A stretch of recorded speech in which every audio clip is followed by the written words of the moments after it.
It's Bomba here again, coming at with you another sermon sum up. Today, my sermon is called "Don't Fall into This Trap."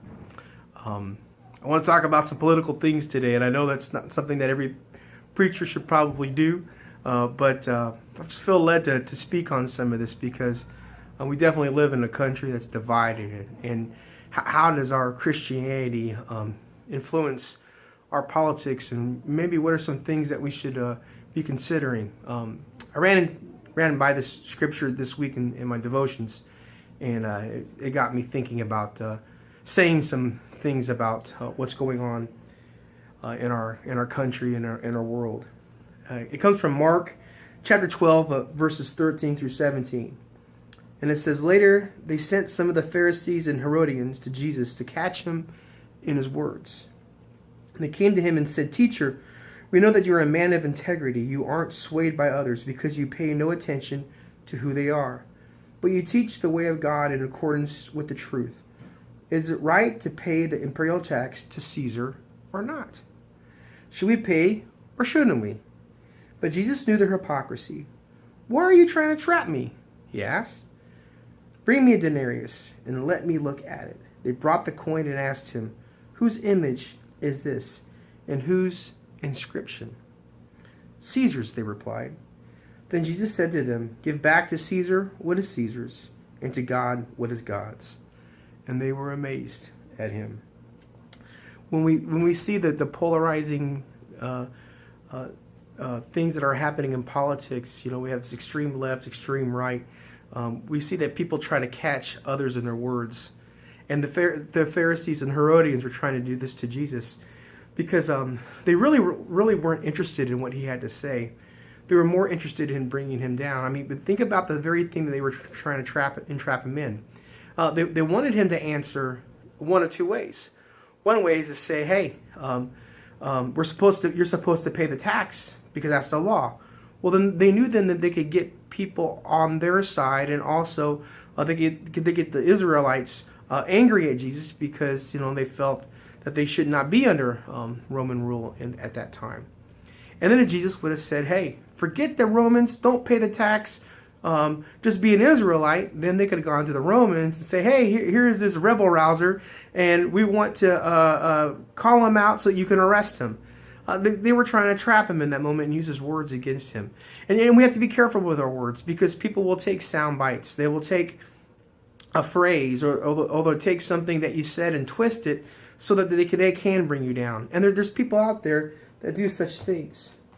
And not only do that, but people will try to use these traps to discredit your faith. As a Christian, they want you to say something. They want to make it sound like they've got you angry so that they can say, "Hey, ha ha, see, they're not much of a Christian."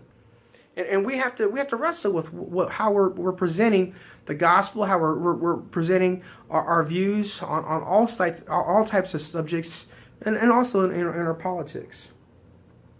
But let me make this last point, and then I want to go through some practical things that we can do with this.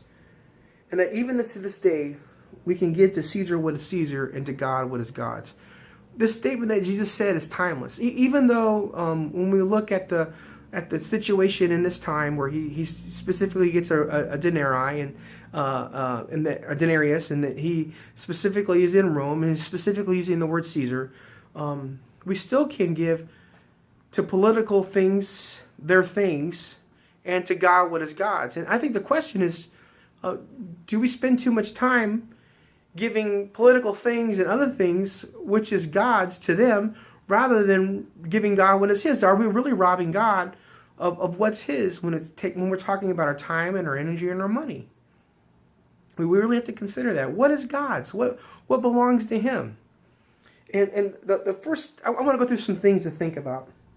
And the first thing is this, is that we should ask ourselves, are we first a Democrat, a Republican, an American, or a Christian? Which one do you become first? And if you're speaking more about being a Republican than being a Christian, you need to rethink that.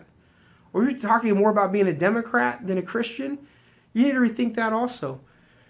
And don't think that I'm not proud to be an American, because I am proud to be an American, but I think it's more important that I'm a Christian, because if I'm a true Christian, I will become a better American. If I'll become a better husband. If I'm a parent, I'll become a better parent. If I'm a worker, I'll become a better worker. You know, if I'm a friend, I'll become a better friend. All those things are enhanced because Christ is in our lives. If God is truly in our life in that moment. The other point I want to make is this, is that some people are not all left and some people are not all right. We like to polarize people and say, hey, you're either all the way over here or all the way over there. And you may agree with some things on one side and disagree with some of those other things on that side, and then agree on the other side for some things and disagree with that. And we have somehow people, and I think they're profiting from this, to bring things to an extreme to see your either or. And I don't necessarily believe you have to be either or. As a matter of fact, I don't know the statistics on it, so I won't say something false that I know statistics. But just a sense, when you really talk to common people, there's things that they believe on both sides of the aisle. And so I feel like we get sucked in and we get pulled into these things, thinking it's all left or all right. No, it's not all left and all right. And just because someone has the label of Democrat or Republican, it doesn't mean they believe everything that the so-called parties are doing. Please don't take everything politically seriously. Please laugh at some stuff. Now, I'm not saying that we should tear each other down, but sometimes there can be some humor in some of the things that people are doing, and some people miss these humorous moments because they are so wound tight that they can't even enjoy life. Your politics should not have you so wrapped up to where you're frustrated all the time. Research the facts of the story before spreading untruths is another point I want to make. And I've been guilty of this myself, to where I'll repost what someone else has said or a video as if it's fact, and then you do a little research and you find out that this thing has been spun and it's not really true. You should go in and look. Is this really true? Is this really going? Like a couple examples. Like I had someone telling me that Trump walked in front of the Queen. If you research it a little bit, you find out he didn't walk out in front of the Queen. Now, I'm not sitting here trying to speak just good about Trump, or I'm not trying to tear him down either. But also, I want to talk about the facts of what's going on. Go and look it up for yourself. And you'll find out that the Queen actually had him walk one step in front of her, and he stopped for a minute and for a second, and then she caught back up, and then they walked together. I mean, if the Queen told him to go ahead, I don't think that he did something wrong. I mean, unless I'm seeing that wrong. There was also that time where that young man whose school got shot up in Florida, and people were talking about him being a liar, and I had some dear friends that were spreading that, and I was just like, if you look it up, he was not lying about it. And I saw that my friend took the post off, which I was glad that this person did that after they were putting that on there. But and I know it takes time and energy for that, but if you're really gonna stamp something as truth, understand that there's a lot of things out there that are just being put out there to get a rile out of people. And I don't think as Christians we should be participating in that. The fifth idea I want to talk about is have a conversation. Don't be accusatory. I probably made that word up, accusatory, but I don't know, I kind of like it. So ask questions.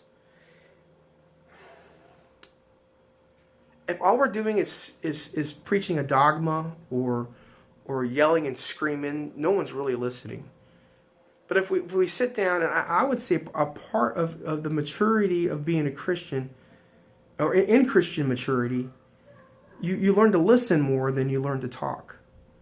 And the more that you're yelling and screaming, people are not listening to you. You're almost like the Peanuts parents, like every time the parents talk, you'd hear a wonk, wonk, wonk, wonk. The kids aren't really listening. And if you do want to get a message across, it's not going to come by being angry and by yelling and screaming. It's going to come by you asking questions and finding out how that person thinks. And really, the more you find out how they think, you'll see that the answers are not always this hard yes and hard no.